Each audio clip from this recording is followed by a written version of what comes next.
तो अब हम करेंगे एक्सरसाइज 10.4।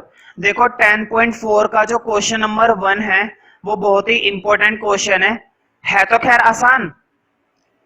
खैर आसान, लेकिन समझने वाला, वैसे तो मैथ्स में सारे क्वेश्चन समझने वाले होते हैं, ठीक है। मैं तुम्हें कुछ चीजें याद दिला रहा हूं, पता नहीं मैंने बताई थी चैप्टर की स्टार्टिंग में या नहीं बताई थी तो अच्छी बात है, रिवाइज हो जाएगा दोबारा से, और नहीं बताई थी तो और भी अच्छी बात है, फिर तुम लोग उस चीज को लिख भी सकते हो, ठीक है।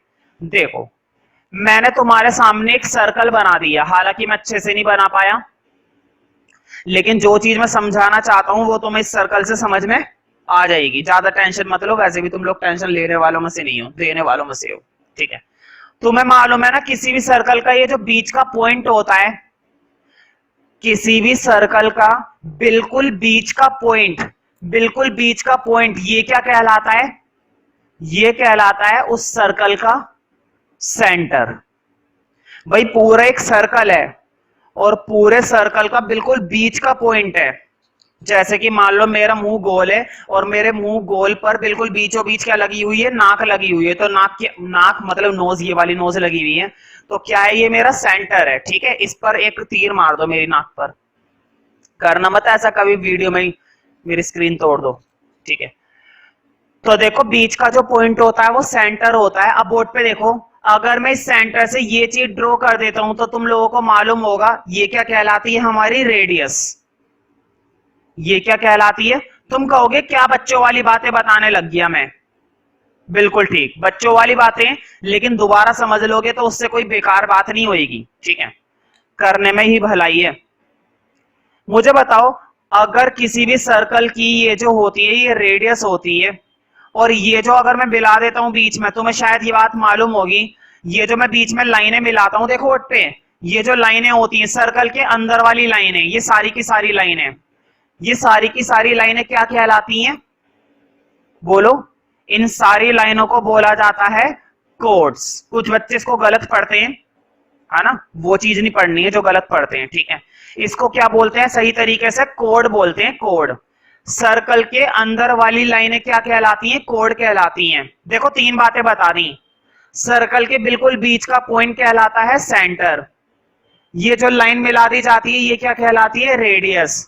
सर्कल के अंदर ऐसी वाली लाइनें, सर्कल के अंदर ऐसी वाली लाइनें क्या कहलाती हैं? कोड कहलाती हैं।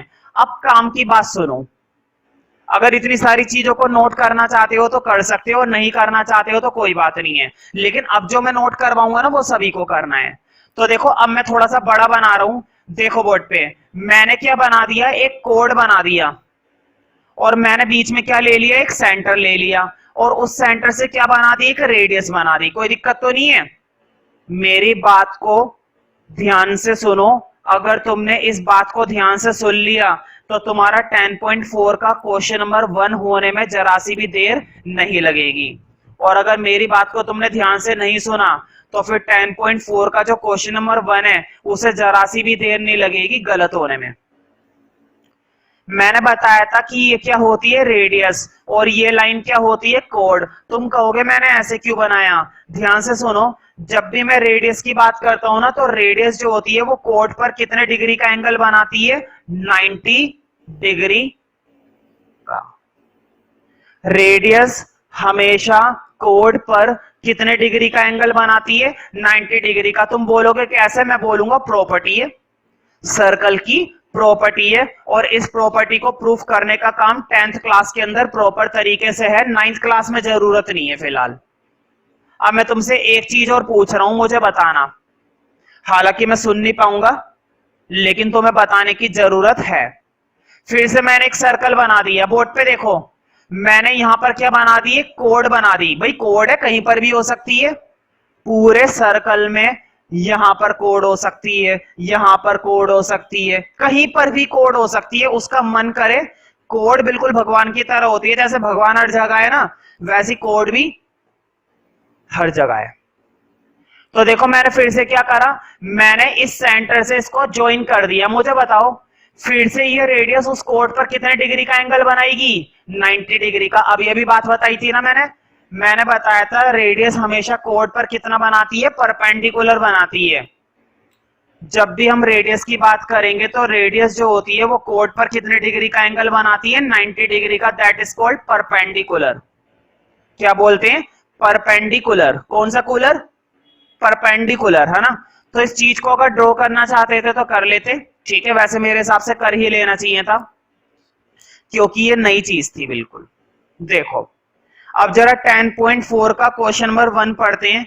10.4 के क्वेश्चन नंबर 1 की एक खासियत है, अब मैं तुम्हें पहले बता रहा हूं कि गलती कहां पर होती है इस क्वेश्चन में। इस क्वेश्चन को मैं कितने भी अच्छे से एक्सप्लेन करा दूं, लेकिन कुछ ही चुनिंदा बच्चे ऐसे होते हैं जो बढ़िया करते हैं। ज्यादातर बच्चे इसको क्या कर देते हैं? गलत कर देते हैं। मैं वो टीचर हूं, मैं तुम्हें गलती पहले ही बता रहा हूं कहां पर होगी।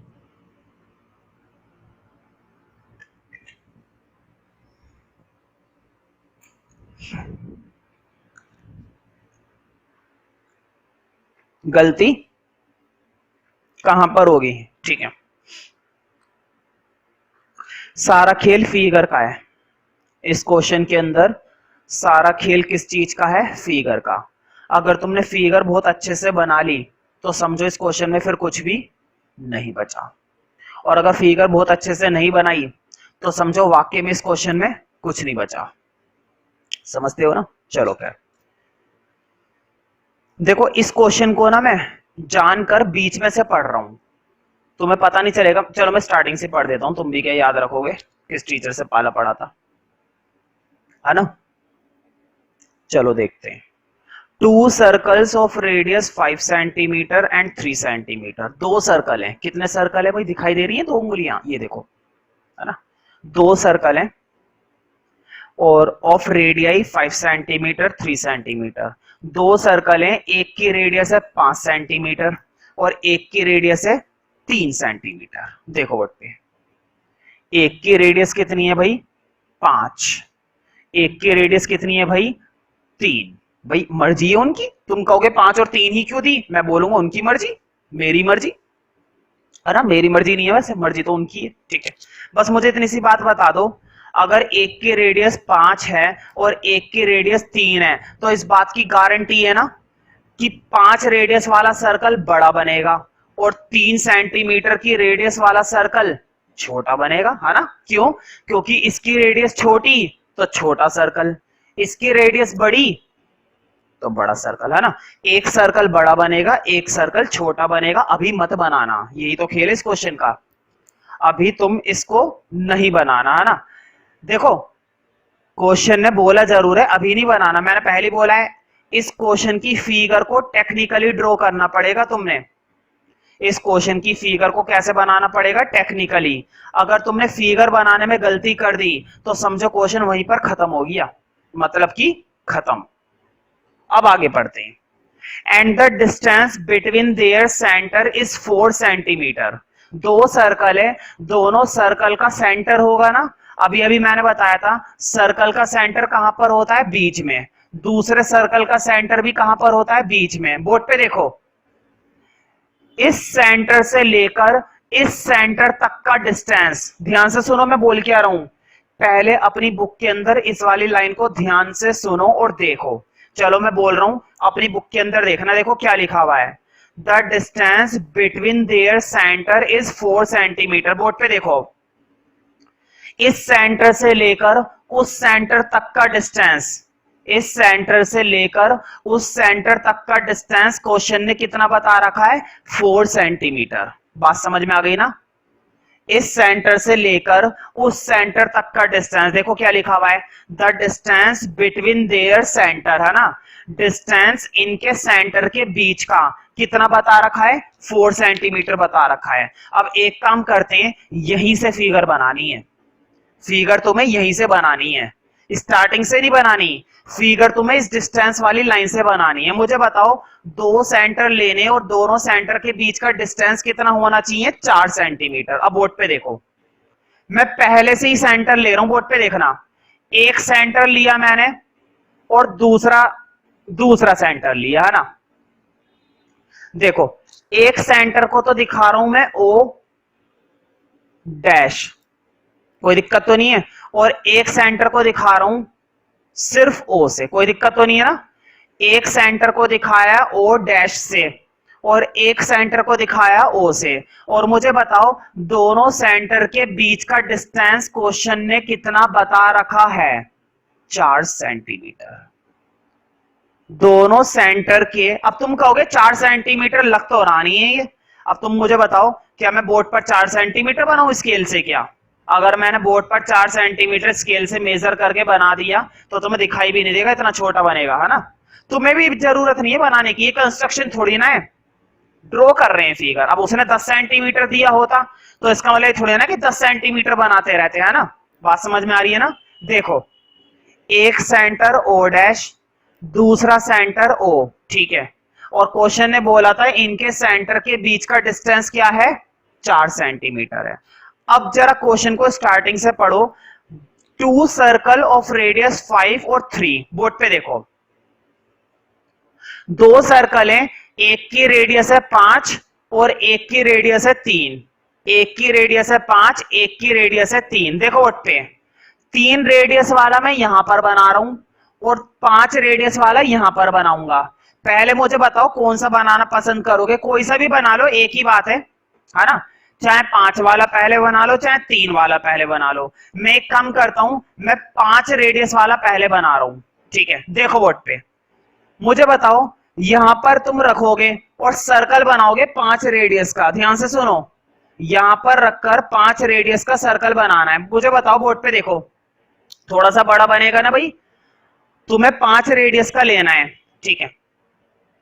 पता नहीं मैं बना पाऊंगा भी नहीं बना पाऊंगा, है ना? बड़ी दिक्कत हो जाती है इस फिगर में। मैंने पहले बोला था फिगर का खेल है।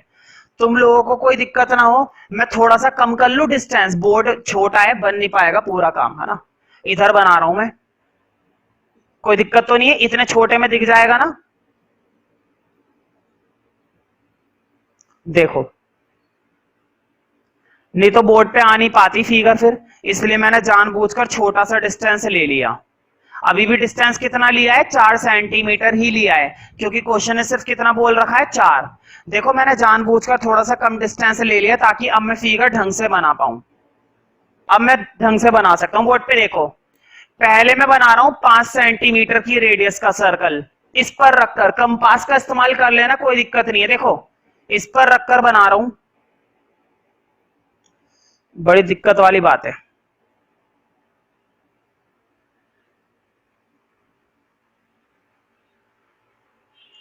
है ना? कितना बढ़िया बनाया मैंने, ये काफी कमाल का सर्कल है भाई, और इससे ज्यादा इंपॉर्टेंट क्वेश्चन मुझे नहीं लगता कि सर्कल वाले चैप्टर में होगा। बहुत ही इंपॉर्टेंट क्वेश्चन है भाई ये। क्वेश्चन नंबर 2, पहली बात तो ये है क्वेश्चन नंबर 2 से संबंधित कि क्वेश्चन नंबर 2 कई बार एग्जाम में देखने को मिल चुका है, और दूसरी बात ये है कि ये क्वेश्चन थोड़ा सा लेंथी भी है ना? क्योंकि कई बार एग्जाम में आ चुका है तो इंपॉर्टेंट तो जरूर होगा। तो देखते हैं आखिर इसके अंदर क्या खास बात है जो इसको खास बनाती है, ठीक है? तो देखो, इस क्वेश्चन को स्टार्ट करने से पहले मैं तुम्हें एक दो छोटी छोटी बातें बता देता हूं। एक दो कितनी बातें बता देता हूं? छोटी छोटी। और वो कौन कौन सी बातें हैं वो देखो जरा। तुम्हें ये बात मालूम होनी चाहिए पहले से ही, अगर कोई लाइन है तुम्हारे पास, मान लो एक लाइन है जिसको मैंने नेम दे दिया ए बी। एक लाइन को तो तुमने नाम दे दिया ए बी, और दूसरी लाइन को तुमने नाम दे दिया, सपोज दूसरी लाइन को नाम दिया है सी डी, है ना? एक लाइन को नाम दे दिया ए बी, मतलब कि एक लाइन तो है ए बी और एक लाइन क्या है? C D. देखो जरा, मैंने ए बी के बीच में एक पॉइंट बना दिया, मान लो यहां पर मैंने एक पॉइंट बना दिया ई, और सी डी के बीच में भी एक पॉइंट बना दिया, मान लो यहां पर पॉइंट बना दिया एफ। ध्यान से सुनो मैं बोल क्या रहा हूं। मैंने ये बोला है, मैंने ए बी के बीच में एक पॉइंट बनाया ई, और इसी तरह से मैंने सी डी के बीच में भी एक पॉइंट बना दिया एफ। अब देखो, मैंने तुमसे कहा कि ई पॉइंट लगाने की वजह से ए बी के कितने टुकड़े हो गए? 2 टुकड़े। देखो, पहला टुकड़ा ए ई और दूसरा टुकड़ा ई बी। देखो, ए से लेकर ई तक का पहला टुकड़ा और ई से लेकर बी तक का दूसरा टुकड़ा। मुझे बताओ नीचे वाली लाइन में मैंने एफ लगा दिया, एफ लगाने के बाद यहां पर भी कितने टुकड़े हो गए, 2 टुकड़े। देखो यहां का पहला टुकड़ा है ना सी से लेकर एफ तक, और एफ से लेकर डी तक का कितना टुकड़ा, दूसरा टुकड़ा। अब इसको टुकड़ा नहीं बोलेंगे, इसको मैथमेटिकल लैंग्वेज में एक वर्ड बोलेंगे, मैथमेटिकल लैंग्वेज में इसको बोलते हैं सेगमेंट। क्या बोला जाता है, सेगमेंट। मुझे बताओ, देखो वर्ड पे ए बी के कितनी सेगमेंट हो गई, 2 सेगमेंट। सेगमेंट का मतलब होता है 2 टुकड़े। कितने टुकड़े हो गए, 2 टुकड़े। देखो एक सेगमेंट हो गई ए ई और दूसरी सेगमेंट हो गई बीई। इधर देखो यहां पर भी एक सेगमेंट हो गई सी एफ और एक सेगमेंट हो गई एफ डी। अब ध्यान से सोच समझकर मुझे जवाब देना, फाइनली मैं पूछने वाला हूं जो इस क्वेश्चन को खास बना देती है। अब मैं तुमसे वो चीज पूछने वाला हूं जिसकी वजह से ये क्वेश्चन कैसा बन जाता है, खास बन जाता है। कैसा बन जाता है, खास बन जाता है। देखो वो आखिर क्या है चीज, मुझे बताओ। एई एक सेगमेंट है, एई सेगमेंट किसके कॉरस्पॉन्डिंग है, सीएफ के ना। क्यों, देखो ए बी का पहला टुकड़ा क्या है, एई, और सी डी का भी पहला टुकड़ा क्या है, सी एफ। तो बताओ एई के किसके कॉरस्पॉन्डिंग है, सी एफ के। कॉरस्पॉन्डिंग का मतलब होता है आमने सामने। बताओ एई के सामने कौन सी साइड आ रही है, सी एफ।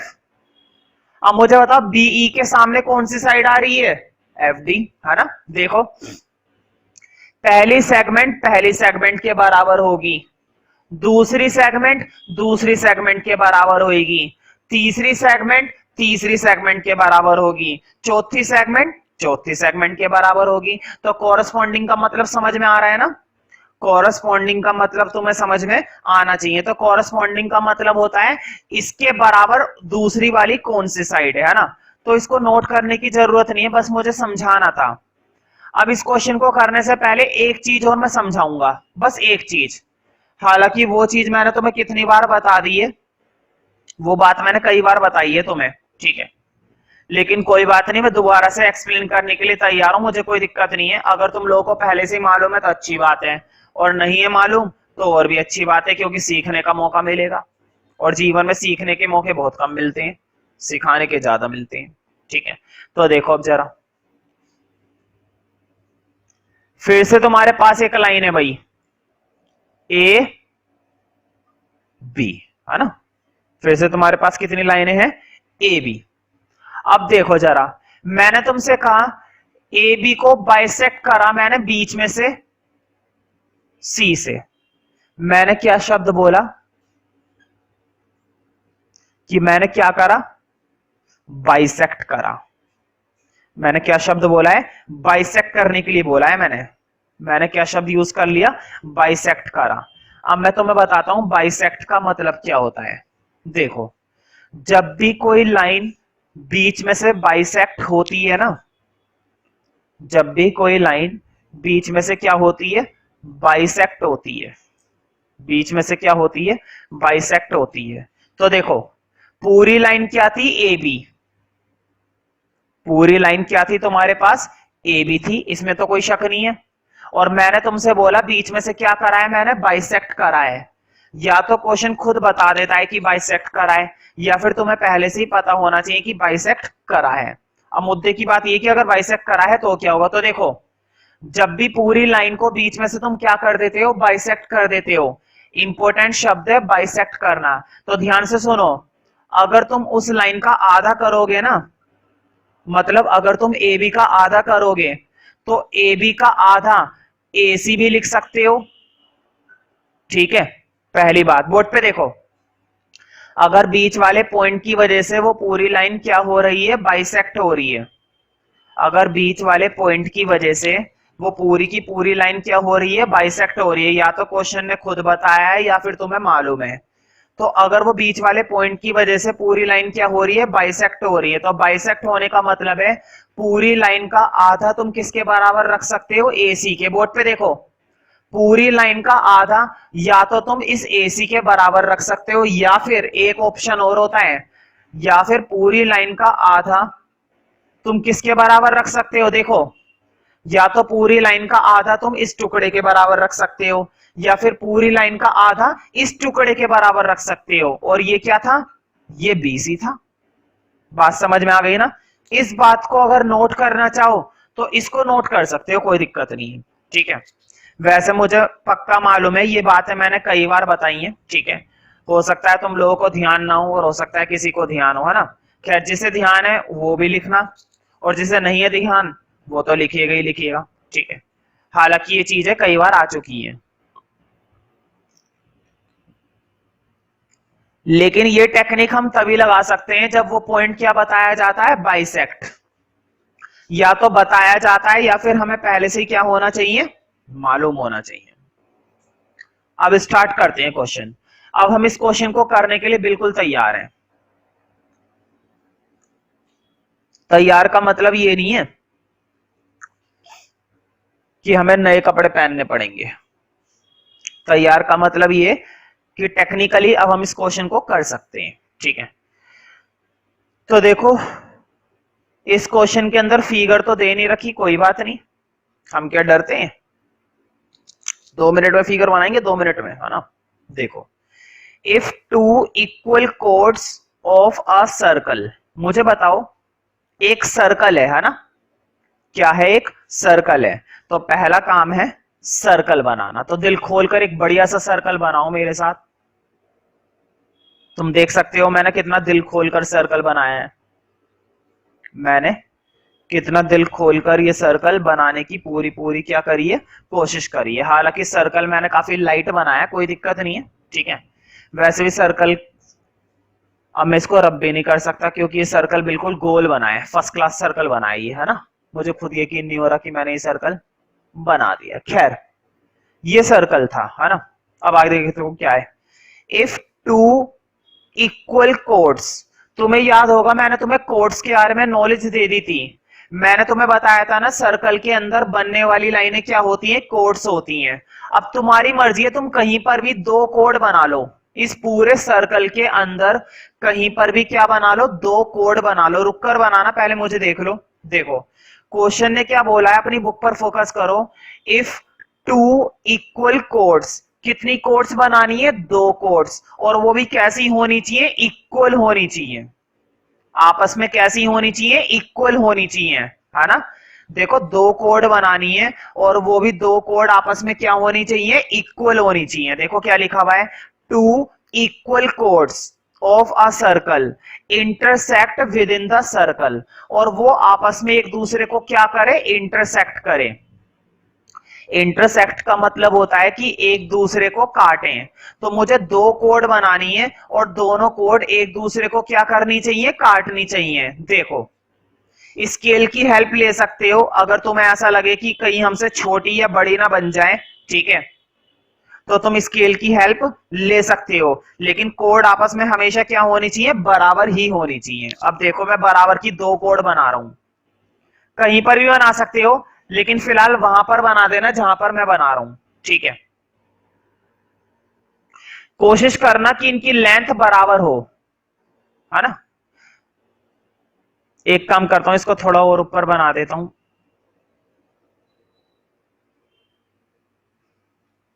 अब ठीक है ना। अब लग रहा है ना रफली कि मैंने बराबर बनाई होगी। मुझे बताओ एक कोड को मैं नाम दे देता हूं ए बी और दूसरी कोड को नाम दे देता हूं सी डी, है ना। बोर्ड पे देखो, एक कोड को तो नाम दे रहा हूं ए बी और दूसरी कोड को नाम दे रहा हूं सी डी, कोई दिक्कत तो नहीं है। और जिस पॉइंट पर ये इंटरसेक्ट कर रही है ना, देखो बोर्ड पे, ये दोनों कोड किस पर इंटरसेक्ट कर रही है, ई पर। मैंने इसको भी नाम दे दिया ई पॉइंट, कोई दिक्कत तो नहीं है। देखो क्वेश्चन ने हमसे बोली थी सर्कल के अंदर 2 कोड बनाने को, मैंने 2 कोड बना ली। क्वेश्चन ने बोला था कि ये दोनों कोड एक दूसरे को काटे, मतलब इंटरसेक्ट करें। मैंने दोनों कोडों को इंटरसेक्ट भी करवा दिया, ठीक है। क्वेश्चन ने बोला था कि ये दोनों कोड आपस में क्या है, इक्वल है। क्वेश्चन ने बोला था ना, लिखो गिवन में। क्वेश्चन ने हमें ये दोनों कोड कैसी बता रखी है, इक्वल, मतलब ए बी बराबर बता रखा है सी डी के। ए बी किसके बराबर बता रखा है, CD के बराबर बता रखा है। क्यों? क्योंकि क्वेश्चन ने हमें ये दोनों कोड कैसी बताई हैं, इक्वल बताई हैं। हालांकि उसने बनाकर नहीं दी, बनाने का काम तो हमने ही करा है, लेकिन ये क्वेश्चन ने इक्वल बता रखी थी। अब आगे देखते हैं। अब देखते हैं प्रूव दैट, कि प्रूफ क्या करना है। देखो, prove that the segment of one code are equal to the corresponding segment of other code. Underline कर लो सेगमेंट पर। मैंने तुम्हें अभी अभी सेगमेंट का मतलब बताया था। सेगमेंट का मतलब होता है टुकड़ा। इन्होंने बोला है, देखो क्या लिखा हुआ है, prove that the segment of one code are equal to corresponding segment of other code. देखो, मुझे बताओ एक कोड क्या है तुम्हारे पास, ए बी। देखकर बताओ ए बी के कितने टुकड़े हैं। मैंने तुम्हें बताया था ना, देखो ए से लेकर ई तक का एक टुकड़ा और ई से लेकर बी तक का एक टुकड़ा, है ना। देखो वट पे तुम्हें एक कोड दिखाई दे रही है ए बी। चलो मैं तुम लोगों को अलग से दिखाता हूं, बिल्कुल वही पोजीशन। ये देखो, अब तुम्हें वहां पर वो कोड दिखाई दे रही होगी ए बी, और ए बी के बीच में यहां पर कहीं ना कहीं क्या लगा हुआ है, ई पॉइंट लगा हुआ है। मुझे बताओ इस कोड के कितने टुकड़े दिखाई दे रहे हैं, दो टुकड़े दिखाई दे रहे हैं ना। टुकड़े मतलब सेगमेंट, टुकड़े मतलब सेगमेंट। तो कितनी सेगमेंट दिखाई दे रही है, दो सेगमेंट। मुझे बताओ ए ई सेगमेंट और ई बी सेगमेंट, है ना। अब क्वेश्चन ने बोला है ये सेगमेंट इक्वल प्रूफ करनी है। देखो क्या लिखा हुआ है, prove that the segment of one code are equal to corresponding segment of other code. Other code मतलब दूसरी वाली कोड। अब देखो दूसरी वाली कोड को मैं इस पर नहीं बना रहा, मैं तुम्हें अलग से बनाकर दिखा रहा हूं। देखो ये रही दूसरी वाली कोड। मुझे बताओ दूसरी वाली कोड के भी कितने टुकड़े दिख रहे हैं, दूसरी वाली कोड के भी कितनी सेगमेंट दिखाई दे रही हैं, दो सेगमेंट। जल्दी से देखकर बताओ कौन कौन सी दो सेगमेंट दिखाई दे रही है दूसरी कोड की। दूसरी कोड की एक सेगमेंट दिखाई दे रही है सीई और एक सेगमेंट दिखाई दे रही है ईडी, है ना। क्वेश्चन ने बोला है, देखो क्या लिखा हुआ है। अब मैं क्वेश्चन को फाइनली पढ़ रहा हूं। Prove that the segment of one code are equal to corresponding segment of other code. मुझे बताओ, देखो ये वाली सेगमेंट किसके बराबर करनी है, उसके बराबर, है ना। बड़ी वाली सेगमेंट बड़ी वाले के बराबर प्रूफ करनी है और छोटी वाली सेगमेंट छोटी वाली के बराबर प्रूफ करनी है। समझ में आ गई है ना बात। क्वेश्चन ने बोला है एक कोड की सेगमेंट कोरस्पॉन्डिंग सेगमेंट के बराबर प्रूफ करो। एक कोड की सेगमेंट मतलब एक कोड का टुकड़ा दूसरे कोड के टुकड़े के बराबर प्रूफ करो। अब मुझे बताओ क्या ऐसा हो सकता है कि एक कोड की बड़ी वाली सेगमेंट दूसरे कोड की छोटी वाली से बराबर प्रूफ करूंगा? नहीं। एक कोड की बड़ी वाली सेगमेंट दूसरी कोड की बड़ी वाली के साथ प्रूफ करनी है और एक कोड की छोटी वाली सेगमेंट दूसरी कोड की छोटी वाली के साथ प्रूफ करनी है ना। इसका मतलब अब तुम समझ गए होंगे कि मुझे प्रूफ क्या करना है। मुझे प्रूफ करना है, लिखो, देखो मुझे बताओ एई को किसके बराबर दिखाना है, ईडी के, है ना। लिखो एई को किसके बराबर दिखाना है, ईडी के। क्यों? क्योंकि एई के कोरस्पॉन्डिंग कौन सी मानी जाएगी, ईडी मानी जाएगी। बोर्ड पे देखो, क्या एई के कोरस्पॉन्डिंग सीई मानी जाएगी? कहां एई और कहां सीई? एई इतनी बड़ी और सीई इतनी छोटी, क्या ये कहीं से भी कोरस्पॉन्डिंग है? कोरस्पॉन्डिंग का मतलब होता है जो जिसके कोरस्पॉन्डिंग होता है, आमने सामने होता है, ठीक है। अब इधर देखो, बताओ सीई को किसके बराबर करना है, सीई को बराबर करना है ईबी के, है ना। सीई को बराबर करना है ईबी के।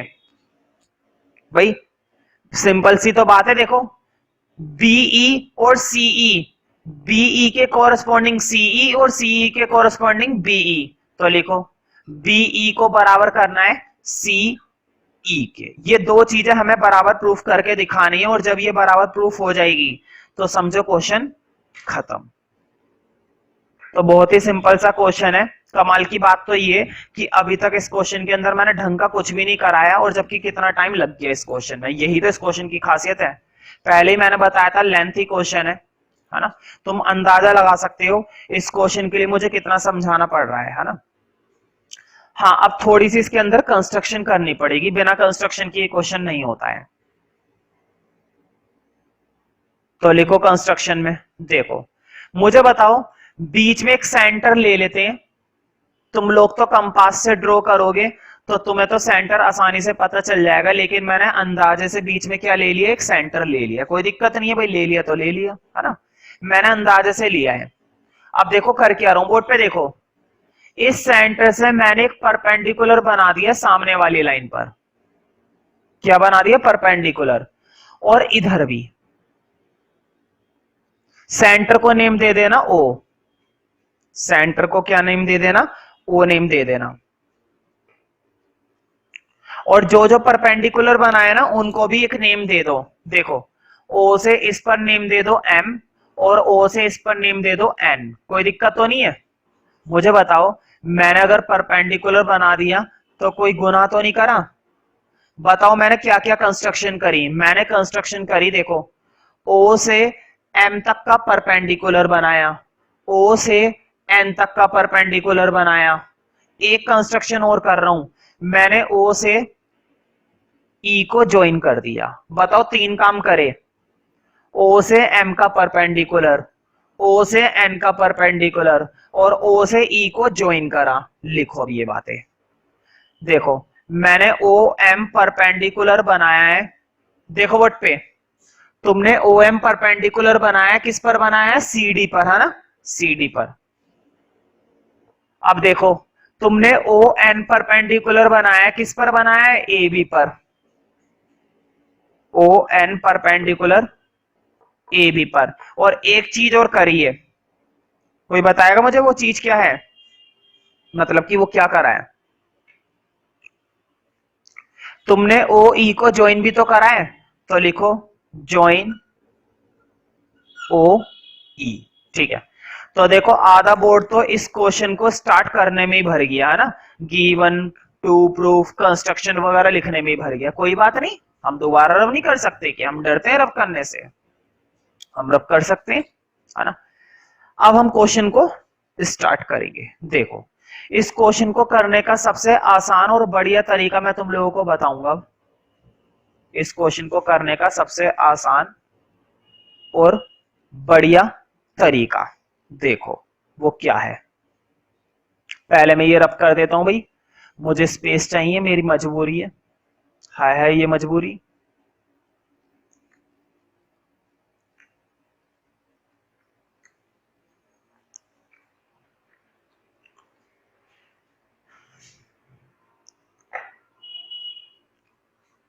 तुम्हें ये दो छोटे छोटे ट्रायंगल दिखाई दे रहे हैं, देखो मैं तुम्हें दिखा देता हूं। O N E, O M E. चलो देखो ये वाला और ये वाला अब दिखाई दे रहे होंगे। बीच में ये दो छोटे छोटे ट्रायंगल दिखाई दे रहे हैं ना। सिंपल सोचो, पहला काम है इन दोनों ट्रायंगल को आपस में क्या करना, कॉन्ग्रुएंट करना। अब देखो इन दोनों ट्रायंगल को कॉन्ग्रुएंट करेंगे, और कॉन्ग्रुएंट करना हमें चैप्टर 7 में खूब आता है, फिर हमने चैप्टर 8 में भी सीखा। ठीक है, तो अब जरूरत है कॉन्ग्रुएंट करने की। तो जिसको कॉन्ग्रुएंट करना है पहले तो लिखो प्रूफ। अब हम स्टार्ट कर रहे हैं प्रूफ। लिखो इन ट्रायंगल, बताओ कौन कौन से दो ट्रायंगल में काम कर रहे हैं।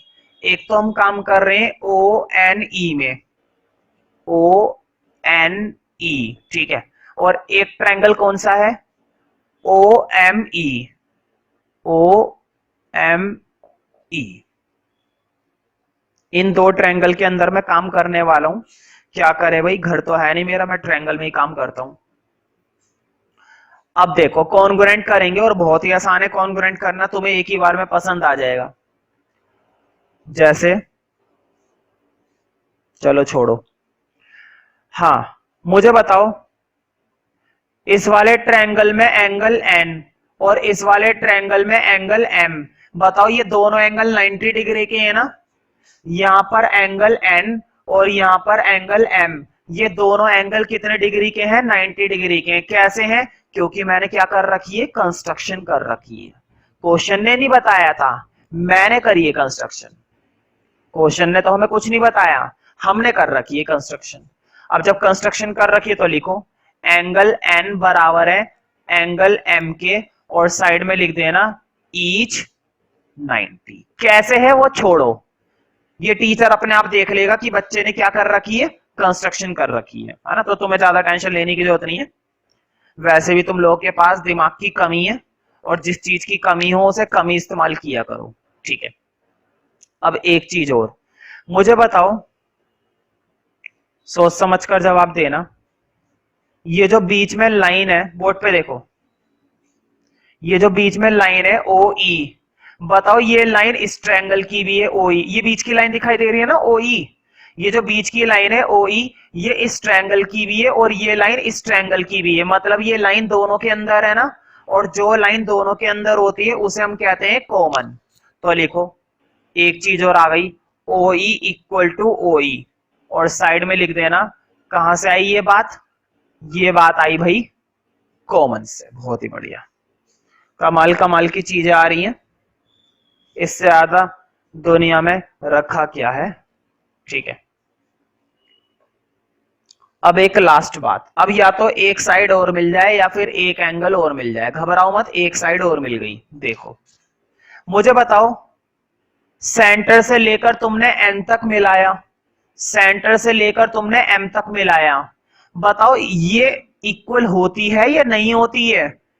ये रेडियस का पार्ट होता है ना, ये हमारा किसका पार्ट होता है, रेडियस का पार्ट होता है। और तुम्हें मालूम होगा एक सर्कल की सारी रेडियस आपस में क्या होती है, इक्वल होती है। तुम सोच रहे होंगे रेडियस थोड़ी ना है ये, रेडियस तो नीचे तक की होती है सर्कल तक की, मुझे भी मालूम है, मुझे भी मालूम है यहां से लेकर यहां तक की रेडियस होती है, और यहां से लेकर यहां तक की रेडियस होती है, लेकिन जरा खुद सोचो, यहां से लेकर यहां तक तुमने कोड पर चिपका रखा है, और यहां से लेकर यहां तक तुमने कोड पर चिपका रखा है। जब बराबर की कोड पर चिपका रखा है तो डिस्टेंस भी बराबर का होगा, और ज्यादा मत सोचो, नॉर्मली सोचो, ये रेडियस का ही तो टुकड़ा है, बराबर ही होगा। तो ओ एन और ओ एम बराबर है, ओ एन और ओ एम क्या माने जाएंगे, बराबर। हाँ रीजन देना पड़ेगा इसके अंदर, मैं देख लेता हूं रीजन ये लिख लो, डिस्टेंस फ्रॉम कोड्स, है ना, कोड से लेकर का डिस्टेंस है ना, कोड से लेकर तक का डिस्टेंस है ये, और ये डिस्टेंस हमेशा क्या होता है, इक्वल होता है। डिस्टेंस फ्रॉम कोड लिख लो, बस इतना सा बहुत है, डिस्टेंस फ्रॉम कोड लिख लोगे उससे भी बढ़िया रहेगा। अब मुझे बताओ, दो साइड मिल गई, एक एंगल मिल गया, तो देखो साइड साइड एंगल का क्राइटेरिया लग गया। कौन सा क्राइटेरिया लग गया, साइड साइड एंगल। लिखो therefore O N E congruent हो गया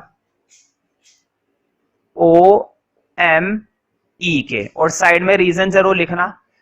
तुम चाहो तो इसके अंदर 90 डिग्री का इस्तेमाल करा है ना, हमने इसके अंदर किसका इस्तेमाल करा है, 90 डिग्री का, तो तुम आरएचएस क्राइटेरिया भी लिख सकते हो, लेकिन ये लिख लो तुम side side angle criteria, by side side angle criteria. अब काम की चीज ये कि मैंने इन दोनों ट्रायंगल को कॉन्ग्रुएंट तो कर दिया, अब इससे हमें मिलेगा क्या, बहुत ही बढ़िया, कमाल का क्वेश्चन तो यही है कि इससे हमें मिलेगा क्या। आखिर इतना लेंथी क्वेश्चन हम करे चले जा रहे हैं पागलों की तरह, आखिर ये खत्म कब होगा, अभी तो ढंग से शुरू भी नहीं हुआ ये। देखो मुझे बताओ, अगर मैंने इन दोनों ट्रायंगल को कॉन्ग्रुएंट कर दिया है, बस मुझे एक छोटी सी चीज बता दो, ये वाली लाइन इस वाली लाइन के बराबर आ सकती है या नहीं आ सकती है? मुझे बताओ, एन ई और एम ई बराबर आ सकता है ना, क्यों, क्योंकि सीपीसीटी याद है या भूल गए? तो बताओ एन ई किसके बराबर आ सकती है, एम ई के, और साइड में रीजन जरूर लिखना, बाय सीपीसीटी, है ना, corresponding part of congruent triangles. यहां से हमें काम की चीज यही चाहिए थी बस। अब तो देखो क्वेश्चन कैसे चुटकियों में हो जाएगा, असली खेल इसी चीज का था, ये जो चीज मैंने निकाली है। अब मैं इसको कर देता हूं ऊपर वाले पार्ट को रब।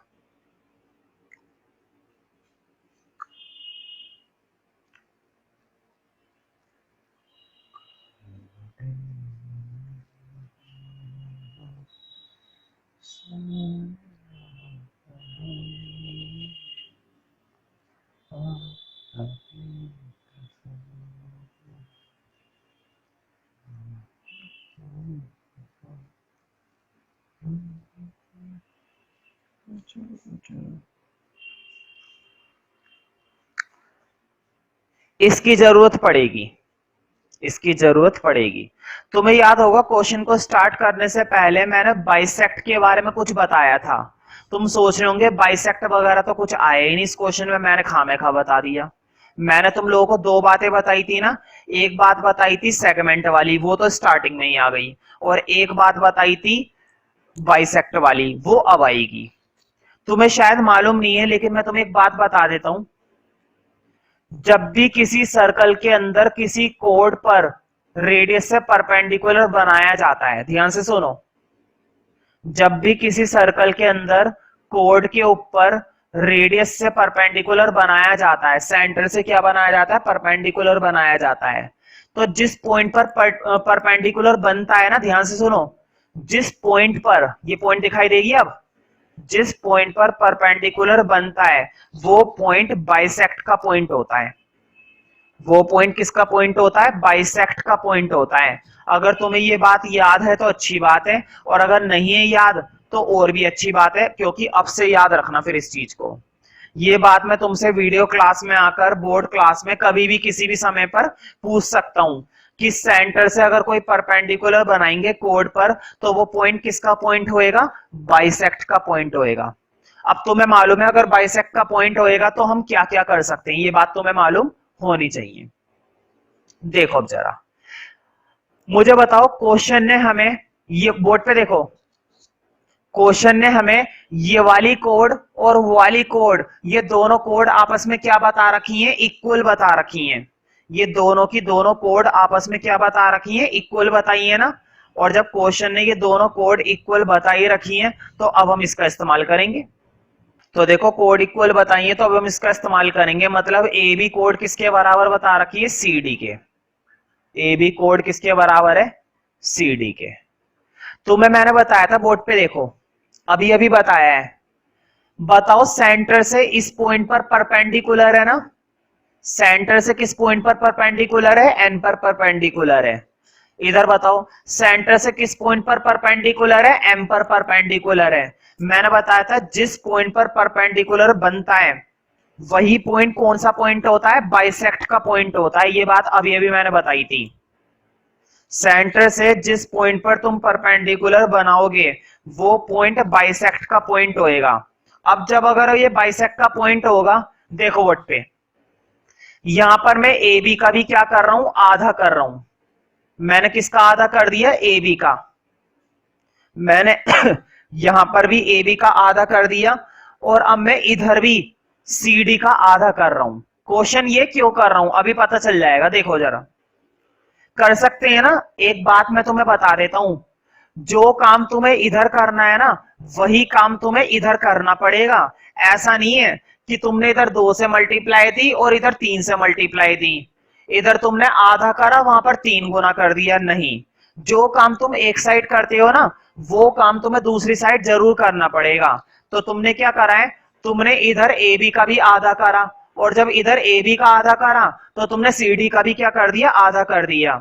मैंने तुम्हें एक बात बताई थी स्टार्टिंग में बाइसेक्ट वाली, देखो बोर्ड पे, अगर तुम ए बी का आधा करोगे, मैं तुम्हें वो बात याद दिला देता अगर मेरे पास स्पेस होता, चलो मैं इधर बना देता हूं। देखो तुम्हें स्टार्टिंग में मैंने एक बात बताई थी ना, मान लो तुम्हारे पास एक लाइन है ए बी, और उस ए बी लाइन को बीच में से क्या किया गया है, बाइसेक्ट किया गया है। तुम्हें बात याद होगी, मैंने तुम्हें बताया था ए बी का आधा, पूरी ए बी का आधा, या तो तुम ए सी लिख सकते हो, या फिर तुम क्या लिख सकते हो, या फिर तुम बी सी लिख सकते हो। तुम्हें ये बात मैंने बताई थी स्टार्टिंग में, अभी जब मैंने क्वेश्चन स्टार्ट कराया था। अगर ये पॉइंट बाइसेक्ट का पॉइंट बताया जाता है या फिर हमें पहले से ही मालूम होता है तो तुम ए बी का आधा या तो ए सी लिख सकते हो या फिर क्या लिख सकते हो, बी सी। ये बात मैंने बताई थी, ठीक है।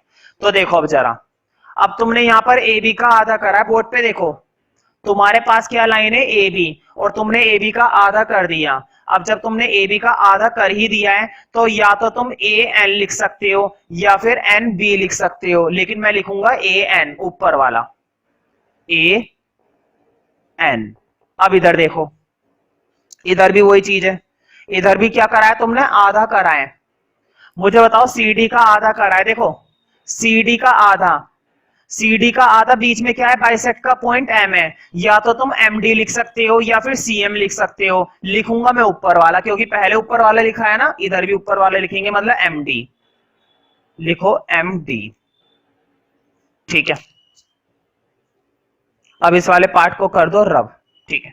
और ये जो इक्वेशन बना रखी है ना तुमने CPCT से, इसको वहां पर जाकर कह दो नंबर 1, और ये जो अब बनी है इसको कह दो नंबर 2। ये जो तुमने इक्वेशन बना रखी थी CPCT से, उसको वहां पर जाकर तो बोल दो इक्वेशन नंबर 1, और इस वाले पार्ट को कह दो इक्वेशन नंबर 2। अब लिखो, अब मैं दोनों को ऐड करूंगा।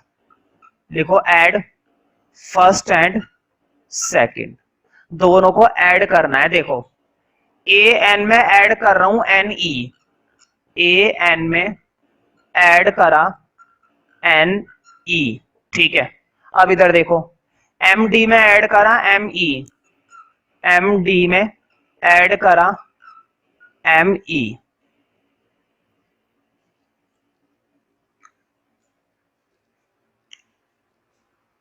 ठीक है।